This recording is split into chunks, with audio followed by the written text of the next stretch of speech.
Nerd Skool is a member of the Queen City Podcast Network, powered by Ortho Carolina.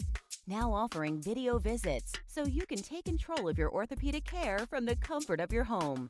Schedule online at orthocarolina.com. Ortho Carolina, you improve. Hey, fellows. It's the first night of another season. Nerds roll. Nerds roll. Oh, my glasses are broken. And this will begin season 2 of Nerd Skool. It's gonna be crazy stunts. We're gonna there's gonna be stunts. Joe's gonna fireworks. bring more penis jokes. There's a lot of penis stuff. I am a super nerd. The Nerd Skool Podcast. Starring Andy, Star Spangled Band with a plan. Maybe I'll try to do a cartwheel. TBJ, Well, congratulations. You did dirt. Ta-da. I ain't got no shame. All my exes can tune in. We can have an episode where I compare them to all the Marvel villains. We can do that. Art Star, I don't love Wiener. I'm just trying to make money. Lord Artemis Prime rises. Yeah, my real name is Joe. Did I ever tell you about the time I hung out with DMC at Mertz? The Nerd Skool Podcast. Thank you for warning me. Yeah. Welcome back to the old school, because I'm an old fool. Welcome back to the old school. Nerd school. Nerd school. Yeah. Pop edition. Went womp. Wham, wham, wham, wham, wham. And this is why we don't last for 45 minutes, because that you had to put that one in. The morning, gotta thank God. I don't know, but today you kind of It's always a great time. no walking from the dog. No my mama cooked the breakfast with no hog. I apologize to anyone who has to listen to that. Across 110th Street. See, I got my grub on, but didn't pig out. Finally got a call from a girl wanting to dig out. I'm like Sam the Butcher bringing Alice to meet. I'm Like like Fred Flintstone driving around with all feet. oh God, That somebody line- help me. That line has been in my head all week. Why? Just that. I don't know. You don't know why? Fred Flintstone? Probably something came up? because we have a volunteer named Alice. That's probably Alice, we'll do that to you. And now with that, we have started the next episode of Nerd Skool. Yes, the episode Loki 2. finale. The Loki finale. We're a little bit late getting to this, everybody, but we are busy people. We It's got hard to get lives. us. Our Betsy, schedules Betsy, don't match. Betsy. Yeah. And Art Star, this is just going to be an Art Star only episode. Art Star is going to tell us all about the final Loki, and nobody else is going to talk. No, I'm gonna go home now. Goodbye. See you later. Just kidding. Just kidding. We almost did that. Art Star and I were going to do the Art Star exclusive soon, which we might do that. We might Well, do we some talked about everybody having a one-on-one, like, this is your life. Get to know each of us better. Yes. Nerd heads, we are going to do that. So, or nerd, what do we call them? Nerd, schooly Ds? No, We are gonna do sorry, that. on the Nerd Hive. Nerd Hive. I wanted to go Schooly D, but then we might get some Nerd copyright Pack. The Nerd Pack. with Why actual Schooly school. D? Because Schooly D is did the theme song for Aqua Teen Hunger Force, and he's the old okay, school yeah. classic And rap Nerd dude. School. Anyway, Nerd School We fans, we are are going to do that Aqua to buy Teen. some Oh. time. Yep. If there's only a couple of us that get together, we're just going to go a deep dive on Art Star's past. He's going to talk about If he'll all of his tell us. romances. Yes. Regardless I'm gonna of tell you now, regardless it's of not even, it wouldn't be a deep dive. It would just be me just, boom, boom, bam, boom, that. To all the girls Art's loved before. I love it. even regardless of which two of us are getting together, it will all be about Art Star. Yeah, that's right. Right. Make me almost as famous as He Who Remains. He Who Remains. And Okay. that's a good segue. The So Artemis tell me, Prime. with this Loki finale, everybody, were you guys happy? Mm. Were you disappointed? What did nerds say? I think nerds are excited for the introduction of the villain, which I Yeah. had predicted they would not do, and I was Right? wrong. Mhm. So you didn't think it would be Jonathan, whichever Taylor Jonathan, Thomas. Taylor Thomas. Jonathan Majors. No, I think if you recall the last episode, Andy, you did say that that was possible, but we had all agreed so far the formula for all of these shows had been not bringing in the big we kept thinking it was. Right, because you even said it'll probably be He Who Remains or Immortus. Yeah. Those were your, like, so you technically were right. Yeah. All right. I guess I think I was leaning towards, they would do it to self-contain it, to have it be like Loki facing another version of himself. I didn't realize, but it makes perfect sense because one of the themes of this was that, villains are there to make the heroes better, or like by helping heroes on their journey. They don't, that's their purpose they serve. Right. And so then that would fit with a new villain being introduced in the Loki series about the old villain. Yeah. That is so yeah, it fits. It makes sense. And it also is this is the first of the Marvel series that have already promised a season 2. And at the end of this. Was the thing. We were operating under what has been thus far, which is no season 2's announced. And so as soon as they were like season 2 coming, I was like, okay, then this makes more sense. And we can see why they went that direction. So no, Andy, you were hella right. Well, all right then. Yeah. How about that? So it's the version of this character that was introduced. I mean, one thing I liked about this was that it was almost all just dialogue. Yeah. And I like that they took good exposition. Yeah. But it's not always exposition when it's just dialogue, but there is a crap ton of exposition of who is this guy, what's this dude about, and we still don't know a whole lot about it unless you go, that dude's Kang. That dude is Kang. But then what makes it awesome is it automatic? I don't want to say it automatically, but it kind of sets him up as the big bad. I'm doing air quotes for Phase 4 because it's like, like we know. I don't say we know, but we kind of know that, like, even though we're going to get Kang the Conqueror and Quantumania, but then it's like, okay, what other versions of Kang are we going to get in, like, these other shows and movies that are coming before Quantumania? Yeah, he could conceivably be in every freaking movie. It's a different Kang. Yeah. He could be everywhere. That actor's going to get some time. Well, he's already cast in the upcoming movie. Yeah, but that's cool for that actor, right? Like he's gonna get listen, potentially we talked about one episode. You know how we talked about all Sam Jackson has to do now and show up for a few seconds, right? He's like set for life.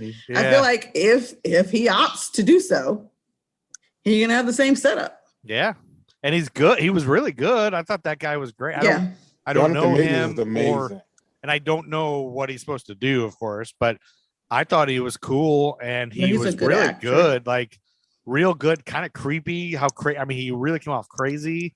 Even when he did that, talk thing, I was like, wow. Yeah, it was real. Like that just gave me chills just when you were doing it because it was like kind of like God. I'm trying to think what actor that reminded me of who played a really good crazy person.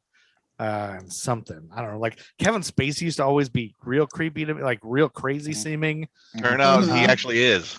Oh yeah, right. Yeah, he's creepy. Out. Hopefully, this guy is. Now, I don't want to compare him to that, but I did want to. Add, I do think I felt like so it got really built up for me on social media. Like everybody on social media that I know that's a big nerd was like, "Holy shit, they did it! Marvel's the best! Oh my god, I can't believe it!" So I was really expecting a lot more. That's what I was telling Art. Like my prediction was like, "Oh, I think Tony Stark's going to be in this." The way people are reacting, it's going to be like awesome. But it really was. I was kind of like. That's it. That's the whole thing. Like I get that was cool and everybody wanted this, but it was just a talking episode, except for that little bit of a fight between. For someone like you who are just diving into trying to unleash your nerddom, it's like because you don't necessarily have too much of a backstory with it, it doesn't seem like a big thing to you. It's just like, oh, this guy is really acting really good for like, what the fuck is he like? When is he going to shoot a laser at someone? Or shit like that. You know? Where's the explosion? Blow something up. Yeah. Nerds love the world building stuff. Nerds love it. You get into the meat of something and like you get the backstories. You get all the like layers. like, yeah, how is this going to work? extra layers. Yeah. Yeah, I mean, Who don't is get me this wrong. guy? It was cool. I loved how he did it with that little figure and everything, and it was interesting. But I just felt like it really felt like to me they added the Loki fight that they did a little bit just to have some fighting. Like we got to keep. I don't feel like it was added. I felt like I think? could see that was coming. Okay, And you felt like it was natural. He was quite entertained with that fight as well. He was a was, good but I fight. think that speech he gave was going to set the two, Sylvie and Loki, apart. Like I knew that would be a moment where they would not agree. And so Sylvie's gonna fight regardless. She's ready. Okay. Sylvie's ready at all times. Yeah. We want this smoke, Sylvie. So I didn't think it was like forced. I think they would have actually fought because they would have had two different ideals of how this should have went down, which they did. And she was going to fight because she's been fighting. That's what she's been doing. That's how we got to her in the series in the first place. So it felt fitting that we were going to end with her fighting. Yep. And it's not like she has a lot to go back to. She was a kid, and then everything she ever knew was ruined. So like that's her whole thing. She's almost like Gamora. Yeah, kind of. Like what would Gamora do in that situation? Yeah. Probably try to kill a guy. And especially if it's new Gamora who doesn't remember Star-Lord. But that's Guardians of the Galaxy. Joe's not aware of that anyway. Right. I was wondering if Joe's like, what's going on? I did see that, but I did watch Guardians of the Galaxy, but again, I didn't watch it in this nerd perspective with my human Cliff's notes here. Well, you don't. I mean, we'll get to it, so it's okay. I can't wait to get to that. I think just in this episode enough, if you've been paying attention to Sylvie, we got enough of her backstory to know if she's going to do anything else, fight her way out of something. That's just her automatic setting.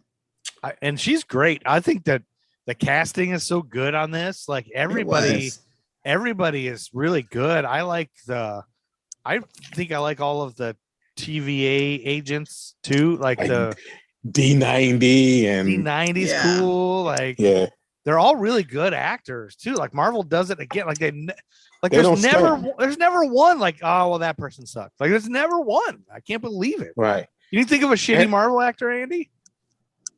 I mean, you look like you. Give me a second. I'm trying to like. I'm sure you can find one somewhere. Like, test me.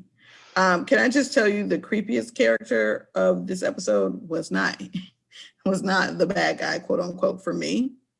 It was Miss Damn Minutes. Oh yeah. Yeah. It was creepy because she kept alluding to everything. Yeah. He thinks this will be better for you. Oh, what? No. Oh, come this way. He's been waiting. Girl, I felt like I was in a scary movie. I felt like Miss Minutes at any moment. Yeah, it was serial creepy. Killer. I think creepy 60s cartoons are always creepy to me. Like that old Mickey Mouse from that weird one where he's on that ship or whatever. That's always creepy. Yeah. Like old 60s toys and cartoons are really creepy. Wait. Do you think, are you talking about Steamboat Willie, the first ever Mickey Mouse from 1939? Oh yes, yeah. That's what well, but 30s, the 30s cartoons are even creepier. Like 30s, 40s, anything before that, probably the 70s. Everything before you were born. Yes. Well, it's creepy. And I think it's also because back then, the way they animated and then like the material that they use, even though some of these things were for kids, they don't say they snuck things in. Like the men, for the most part, who was doing these shows, there was misogyny, racism, and all that into that kids thing. So it comes off as something that's kind of creepy. You're like, oh wait, they're not really killing each other, but like, why is this eye so big and his, right? I think that's some of the things that kind of make it like, oh, this is some creepy shit. Like, should I be watching this as a little kid? What's the most creepy? If you look at like children's Halloween costumes from the 30s and 40s. My God. Not even the 30s. Let's just talk about the 80s. Masks we wore with those like sheath outfits. Those were weird, but it was still creepy in our But if you look like the old like 20s ones where they're made at home with yarn and stuff, like those are creepy. Burlap. Let me correct myself. Steamboat Willie was 1928. Whoa, even earlier. That was that first Mickey Mouse cartoon. Well, Well, that one and but all that like when we were kids, we went to my grandparents' house and saw my mom's toys when I guess not 60s, more 50s when she was a kid, and everything is creepy. Like all the dolls have creepy eyes. If I ran into a doll from 1950. Right now, it's almost like Annabelle, the building, right? The I would Conjuring exit the building. Shit. Yeah, I would be like, "No, ma'am, we're not about to do this in this building." all of them look like that, though. Like, yeah, it was just creepy. It was the vibe, though. So that's what's wrong with boomers. That's why they're so nuts. They had that their as dolls. children. Their dolls were possessed by their dolls. Psychopaths. There you go. Yeah. And Miss Time apparently was around then too. So Miss Minutes. Excuse me. Miss Minutes was right. Yeah, and they had to do bomb drills. I like true crime, so I decided to make a true crime podcast where I cover true crime stories year by year. And I hate true crime, so I decided to beef up my wife's true crime podcast by telling people what was on TV during each one of those murders, or who was winning that wrestling match during that awful rape. The result is American Timelines, where we cover strange, fascinating happenings. And sometimes silly stories, and even birthdays. Didn't you always wonder when Don Cheadle was born? No. Didn't you at least wonder what the #1 song was when Don Cheadle was born? No. Well, what did you want to know?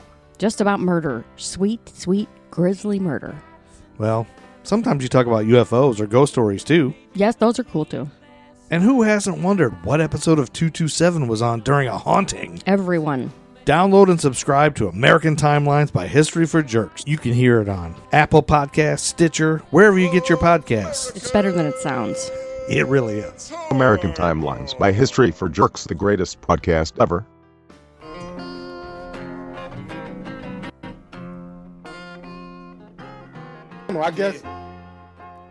I guess it's my what I feel just being in the pandemic and witnessing things and hearing things or whatever. So it's almost like when I hear someone died, it's I don't know. I guess maybe because are you desensitized? Is that right? I'm not, but it's because I've experienced a lot of close death. To me, when someone who I don't know, I can sympathize or whatever, but it's almost like, I don't want to say people die every day, but it's one of those things where it's like, you seem like you do. No. This is me being on the real. So as opposed to the fake. It's just one of those things where it's like last year. I mean, even to this day, there are people who going to the hospital because basically had a cough or something, and they're not coming home because they're because they got COVID. But I think don't you think we live in a both and world, right? Instead of either or. I think COVID has rocked a lot of us on personal levels. Right. It's to me on a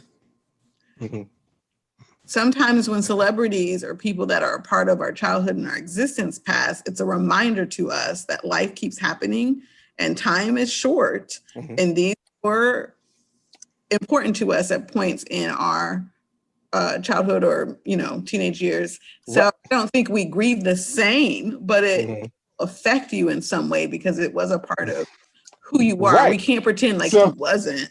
And I didn't pretend. But like I say, I've dealt with death. This is someone growing, and here we go, a little past. Someone growing up. To me, I've always had a close-knit family. You know what I'm saying? I've experienced death within my close-knit family twice in a short period of time after growing up, having been around people who are close to me who died. Where boom. So to me, it's sure, this celebrity died, but that, and again, when Hank Aaron died, I love baseball. Hank Aaron died. I was like, damn, Hank Aaron's dead. But it wasn't you know what I'm saying? I dealt with it. I recognized that he died, but it's not one of those things where it's I feel I don't want to say it wasn't a big thing to me, but it wasn't big enough to the point where it's I felt like I had to be like, oh, Biz Markie died, so now I have to, especially because, again, it's me. I feel like I have to just put all this music on rotation and depress the fuck out of myself. Like just so you got, like, I take anxiety medicine, okay? I get anxious. I don't need to be worrying about something or having something where I'm going to sit there and be in my little bubble. Yeah, you don't have to stew in it. Yeah, right, that's what I'm saying. But see, I think it's as someone who processes death differently, because I've had such close personal death. It's like when I see a celebrity die, I feel for their family. Yeah, but it's like it's one of those things where it's like I don't necessarily feel like I don't feel like I don't have to sit there and be like R.I.P. DMX. And then because I don't DMX is my first celebrity husband to be. But because I feel like I don't have to say R.I.P. DMX to be like, okay, well, yeah, you don't. I wasn't a part of the crew. And I think the thing is, you don't have to be. You don't have to publicly acknowledge, but I think there's room in a both and world. You know, again, you had to. I mean, that's still a blessing. I literally, when me, Joe, and Dunn was talking about it, I told Joe that Biz Markie was one of the first cassettes I ever owned. And then we got in this whole conversation. That's just what I think. That's why I can't believe you weren't more upset about it. But it makes sense now. Like I'm glad you got a great point. I was just trying to give you shit, but it really I was just trying to stir the pot. Yeah, I was just fucking with you. But then now I'm sad because all the death you had to deal with. That makes me sad. There's no wrong way. And a therapist once said when a celebrity died a couple years ago, because a lot of people were getting on people for grieving celebrities, like you don't know them. But the therapist was talking about how these people play a role in our lives. They may not play one like every day. For me, was everything, right? If you were in my teens and off to college, Rough Riders all day, EVE. So much so, like it existed. So when he died, I'm not crying in my room, but I am taking some moments to reflect on what. It's like a part of you died. It's like those memories. Part of my childhood, part of my teens and early 20s. I mean, you always had. I guess for me, it's a reminder again that life is really short and finite. Because our own people, yes, you know, I had to go to a funeral in April. Like we couldn't record because I went to a funeral and a wedding in one weekend. Those are different because those are people you love, those are your relatives, and you will cry and grieve as a family. And you still recognize life is short, but sometimes celebrities feel invincible, right? They feel like they're never going anywhere. Morgan Freeman's been alive for 1,020 years.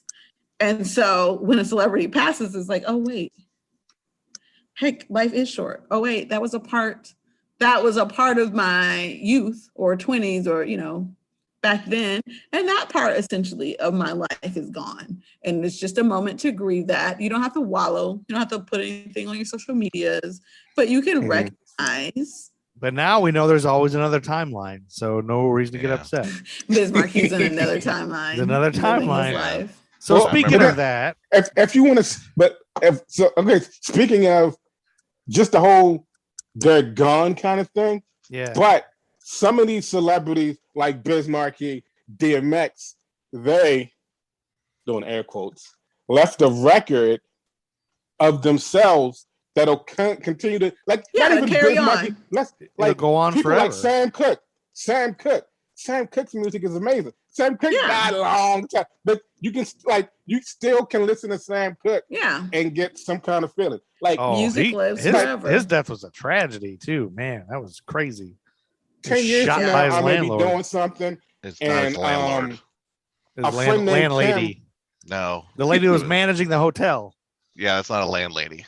Well, she was he lived there. And he's like, no. He actually lived there. It was her landlord. No. We covered the story on American Time. Yeah. But no, they live on, Art. So I think saying the same thing. I think it's everyone grieves differently. Yeah. So this brings up a Loki Yeah. question. That doesn't really bring it up, but it reminds me of it.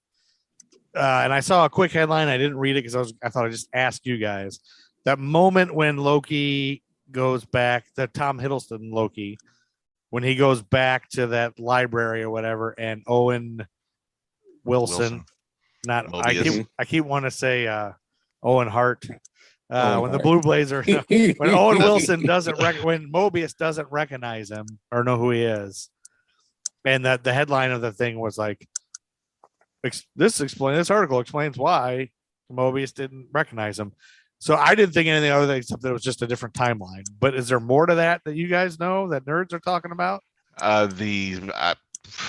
Not necessarily. Any article that says this explains why blah blah blah is probably just like bullshit. Hey, Loki's Clickbait. popular right now. Click me. That's exactly. I noticed halfway through those articles, I'm like, this isn't about what the article said it was about. Whoa, Tiffany got pissed and left.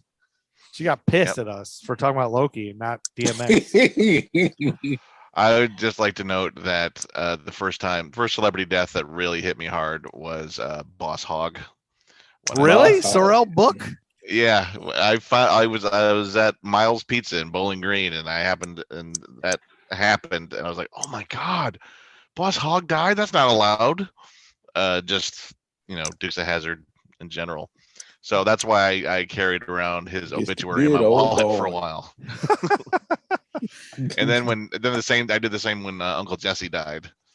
I carried Denver Pile's USA Today obituary in my wallet for a little while. That's weird. Like that's a little weird. Grieves differently. Yeah. Maybe therapy would have helped you. No, Andy doesn't have to go to therapy if he doesn't want to. If he wants to, I think it's a wonderful tool. Yeah. I think it was more of a you really had a problem with your childhood memories slipping away. Like you.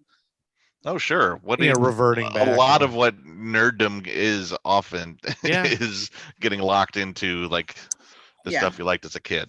It is, and it's comforting. Like for me, I find like putting on like those old He-Man episodes in the background helps me sleep. Like it's just like comforting. I guess it reminds you of a time when you were innocent. You didn't have so many responsibilities. You didn't have the weight of the world. It's just your biggest concern was, oh no, Clawful. How is he going to stop Clawful? Right. But what I'm also finding about watching old He-Man and old G.I. Joe is that I really didn't. Again, like we've talked about this ad nauseum, that I don't pay attention to stuff. I just like the colors and the battles, but like now I'm paying attention to the writing. And it's hilarious. Like He-Man is fucking so dumb. It's hilarious. Right. And G.I. Joe, I just watched a G.I. Joe episode. I laughed every like minute and a half because there was like funny shit. They were doing funny, stupid shit. Like I don't know, like Bazooka starts itching. Because somebody mentioned itching, and he's like, "Oh, itching! Oh no!" And he starts scratching himself. And like, there's all these little stupid jokes in there that are so funny. And I'm like, this is hilarious. I didn't know this was funny. I never thought it was funny. Anyway, so there's no real reason except that it was just. Mobius. I mean, you don't know until they explain it officially in canon, but you can make some assumptions that the sacred timeline has been completely rewritten. So now there is no sacred timeline. We don't think they're all just timelines, equal timelines. Yeah, I mean everything's branching out. I mean there might be like a main. It's still like a main artery. You can see it in the map as everything is branching out, but there's so much there that the whatever time maybe he returned to a different timeline. Maybe he returned to the same timeline that's been changed. By a butterfly being squished. Yeah, so maybe maybe the rules are different now. Like in Endgame, Hulk, Bruce Banner. Well, although he was still, you can write it off by saying he was figuring it out as he was going. But like going back in the past doesn't change the present, which is a weird conundrum of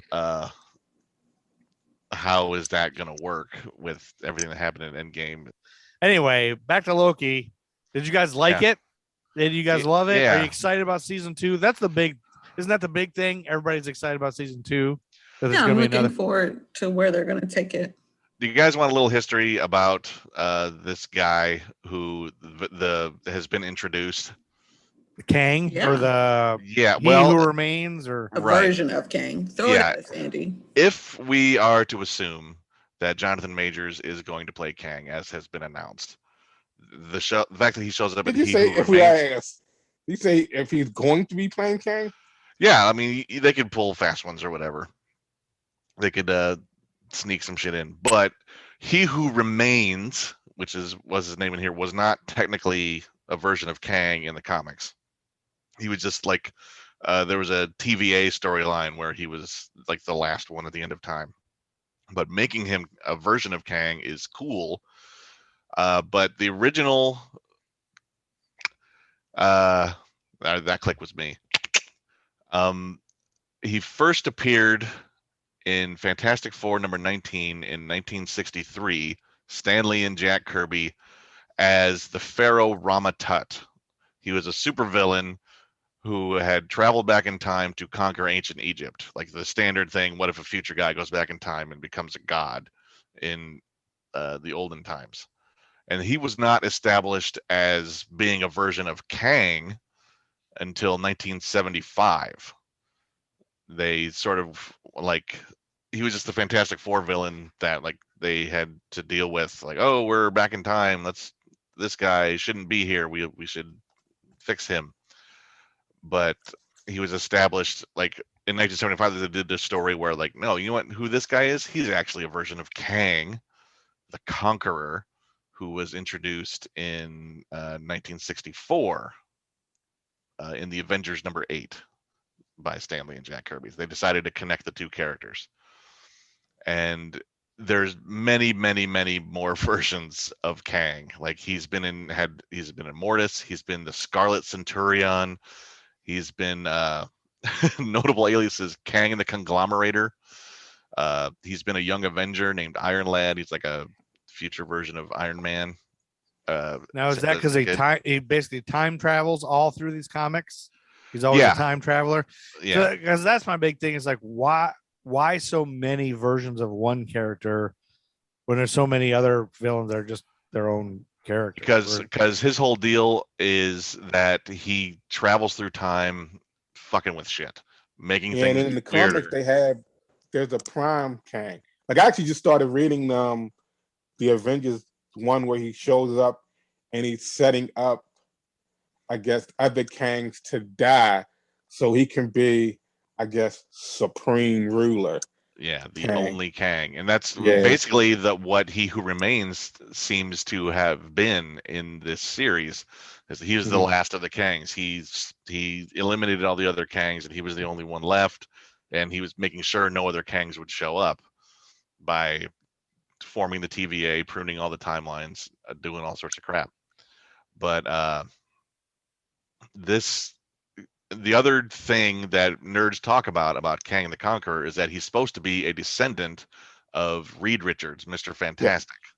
Yeah. And when he shares a name with Reed's father, Nathaniel. If you go on to I think it's the Marvel Wiki, they have like Jonathan Majors as He Who Remains. Then he also has another one of his aliases as Kang the Conqueror. But then he also has another image, but it's just like a blacked out silhouette, and it says Nathaniel Richards, the original, underneath his name. And it's like, I guess they're trying to break down a little history of Kang and the MCU. Which is, yeah. So does this mean we're going to get all those racist assholes again mad that he's black and Mr. Fantastic's not black? They might not necessarily make him they didn't give him the name Nathaniel Richards here. They might not make him a descendant of Reed Richards at all. They didn't call him Nathaniel at all? No, all we know is He Who Remains. He alluded to the idea that some have called him Conqueror. Okay. Which implies Kang without saying the word Kang. Maybe it was just Art that told me that the Nathaniel thing, because I knew this, but I think it's only from maybe offline conversations about this thing. But it could be. Or you could have read it. It's out there. I don't maybe I did, but I feel like you guys I think Art and I talked a lot the other night when we were just BS. I was like, we gotta save this for the podcast. But yeah, so that's something I didn't. I mean, until you guys were saying it, I would have had no idea that Kang had anything to do with Mr. Fantastic. Mm-hmm. Right. But and he still might not. Oh, he might not. But however, Kang in the comics does, as you're saying.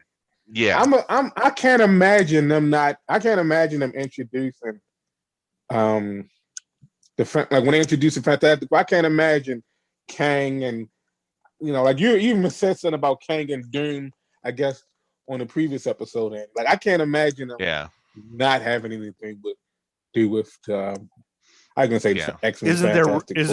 Is there rumors of a planned Fantastic Four in the MCU or not? Is that just speculation? Ever since I think they've kind of hinted at it. There's they like have a logo bumper for it, right? Yeah. Yeah, when they introduced, I guess, more of Phase 4, they kind of used 4 and kind of lingered on the 4 to kind of imply the Fantastic Four. This would be the perfect time to bring them in somehow. Right.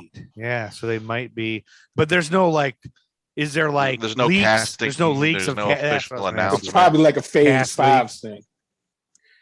But there's okay, a one weird more time. nerd campaign. Oh yeah, go ahead on the nerd campaign. I was just gonna say remind me again the difference between the Fantastic Four that we're watching with Silver Surfer for a future episode, and then the one with Michael B. Jordan. Those are two different. One's Chris Evans and one's Michael B. Jordan. Which one's which? Are they different? And none of them are in the MCU. Right. No, Sorry, neither one is an MCU. The Michael B. Jordan one was an attempt to reboot the Fantastic Four after the first 2 movies. The one that we're watching with Silver Surfer, sort of didn't really blow people away. Especially the second one kind of. I mean, have you all watched it yet?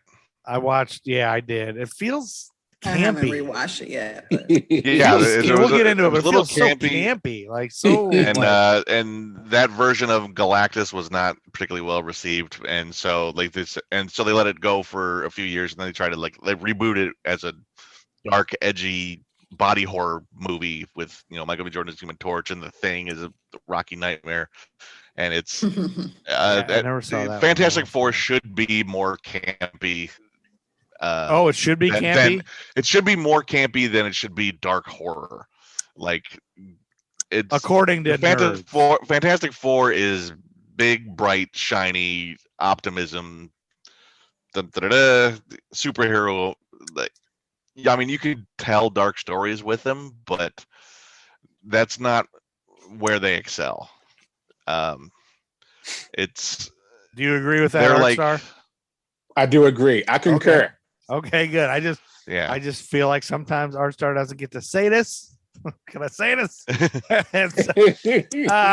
So you were about to say there's a big nerd campaign to what? Yeah, there's a nerd campaign. From one guy did a really good Photoshop, and then suddenly everyone wants John Krasinski and Emily Blunt, who are a real life married couple, to play Reed Richards and Susan Storm.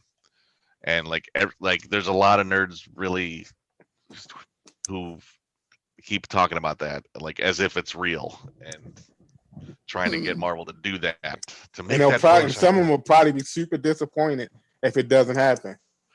Right. Without nerds a doubt, get set on some things. Kids will be like, I'm too busy being Jack Ryan to do this shit. Yeah. What about you guys? Do you guys want that to happen, or do you guys not give a shit about that? I don't care. TBJ doesn't care. It could work. Well, no, I think they're both great people, but I'm not that invested. I am not at any point where I'm that invested in anybody's casting. Yeah. Emily Blunt was initially cast as Black Widow before Scarlett Johansson, but then she had to pull out for I think some movies. Quiet Place 2. No, really? Way back for Iron Man 2, she was cast initially as Black Widow. And had to pull out for some reason. Yeah, and I can't remember. I didn't know she was famous back then. I've only recently heard of her. No, she's been around for a while. She's been around, and it's some movie that wasn't that good. I think I had to reshoot, so I'm sure. Quiet Place. No, this Quiet was Place is new. 10, 11 years ago or whatever. But Yeah. I really barely know who she is. That's weird to me. I don't see what the last movie I saw had Rebecca De Mornay in it. Oh, what was that? Panda Rock the Cradle? Yeah, probably. Lord help you. I don't see I don't know. I always see Marvel movies now because you guys are making me. Other than that, you don't watch. We're any talking other about her life, reruns like Johnny before Carson. now. Like your wife didn't watch The Devil Wears Prada. I feel like your wife would. No, she's not. She's not a normal person. She only watches true crime documentaries. Like you leave my friend alone. She is very normal. She doesn't watch is movies either. very- Everything she watches, she just listens to horrible 911 calls. I mean, And that's her entertainment. I may have been on a 24-hour rotation of the ID channel in the last 4 hours. That can't be good for you. I am self-aware and I can see you coming. So I'm going to say it's good. And she loves Christmas movies. I did. I stopped. When I stopped watching it, I turned on a Christmas movie. So balance. Yeah, that's where you and my wife won't get along. She's not into that at all. She loves ice cream, though. I think if you let me explain to her why I love Christmas so much, I think she could get into the jam. It's not why I think people think I love Christmas. Well, I think she's heard the end of our podcast where you explain. You better thank Hallmark. I fuss at you? That's how I don't stab people. I don't have a criminal record thanks to Christmas movies. I love it. I keep believing that at the end of our podcast just because I love that quote. Did I fuss at you today? You're welcome. You better thank Hallmark. I laugh every single time I hear that. Accurate. I may have raised my voice on a work call recently. And I told my manager, sorry, I apologize. I know I was short-tempered and I'm going to go watch some Christmas movies to calm down. I love it. It's good for y'all. It's more than good for me because I could be violent, but I choose not to be and calm myself down with a good holiday movie. Wow.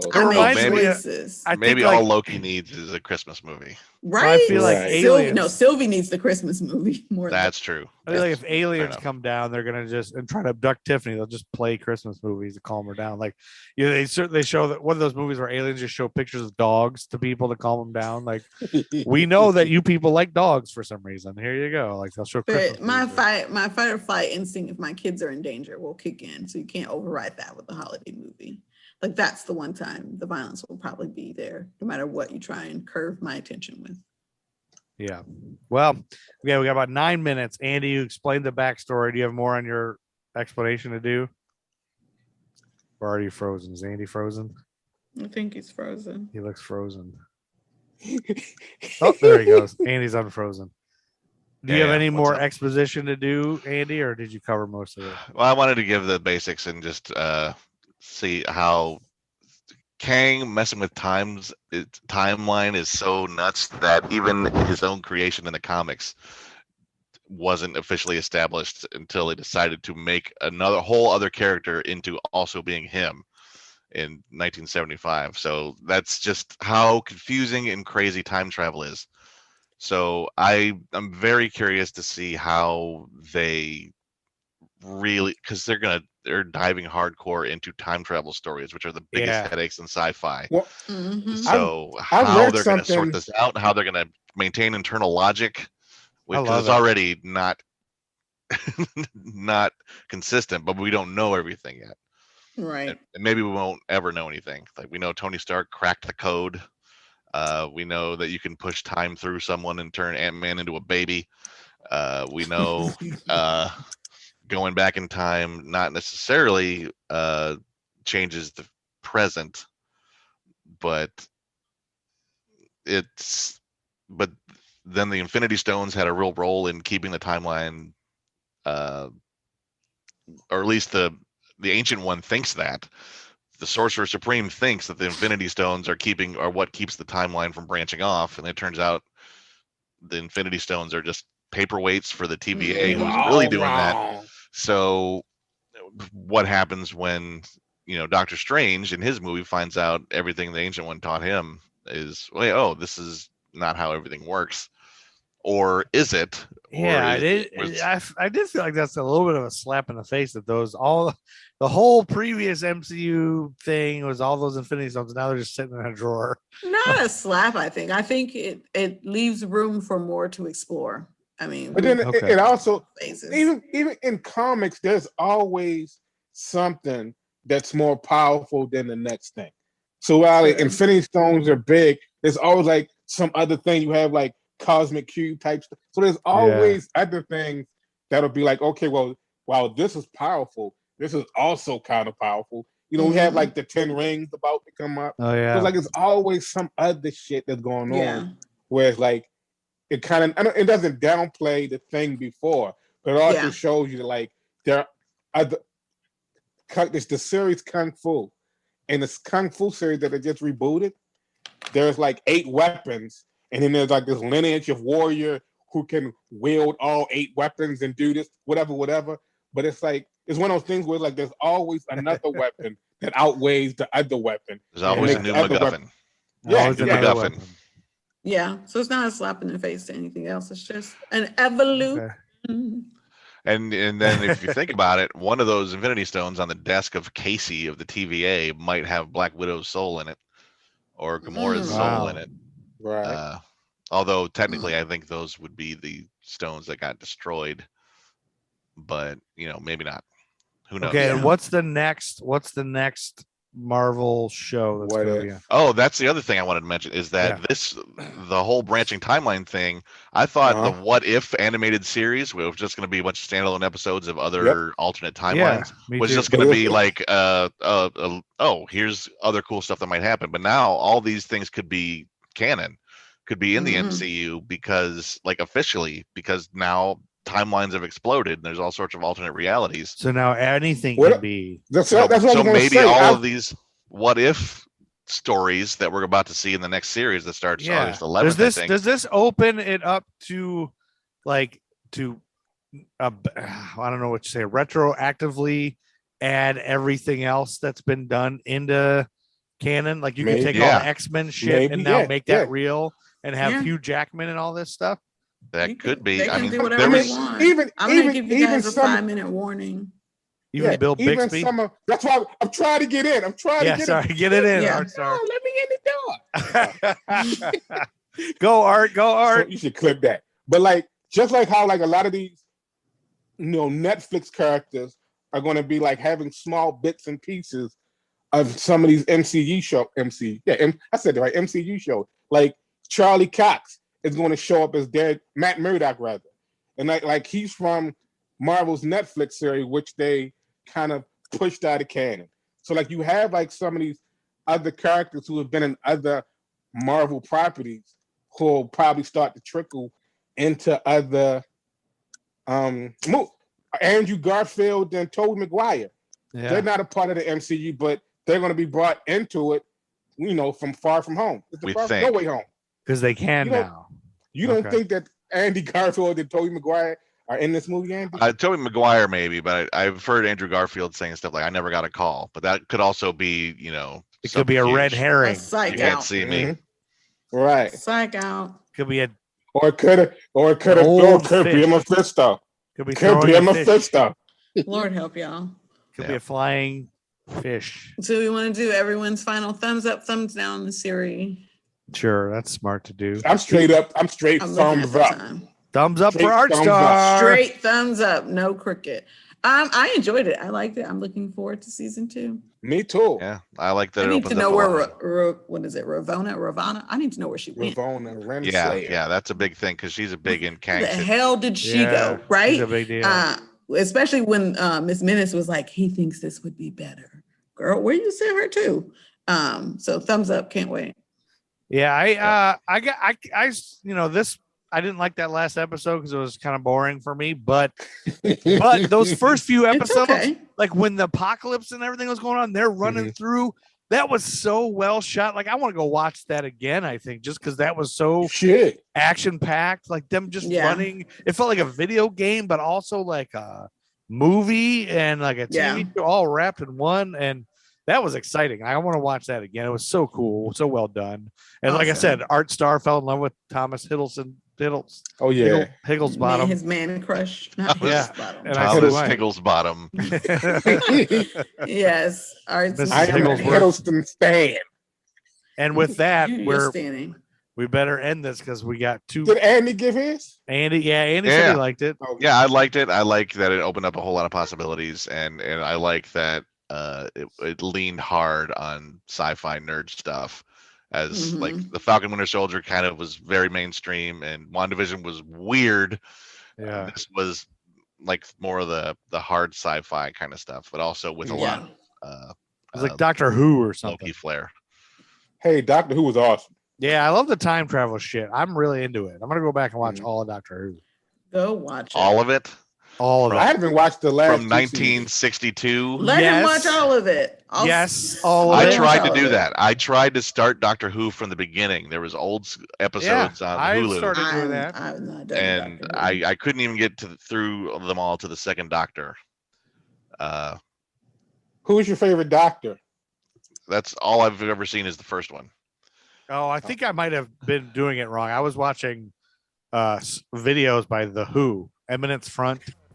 Yeah. And good night, everybody. Tommy. You guys night, are going to everybody. kick us off. And exactly. Okay. I'm going to stop this recording. That's how we're going to end it.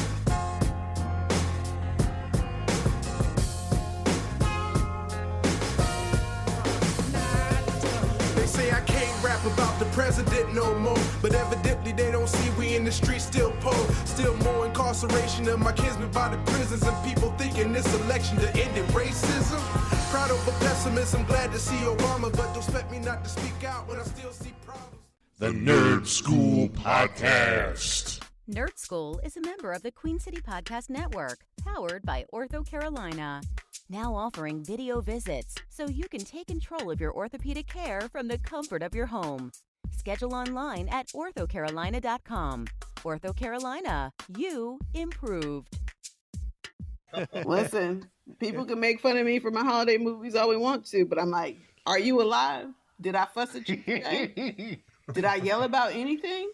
All right, then. You're welcome. You better thank Hallmark for keeping me safe.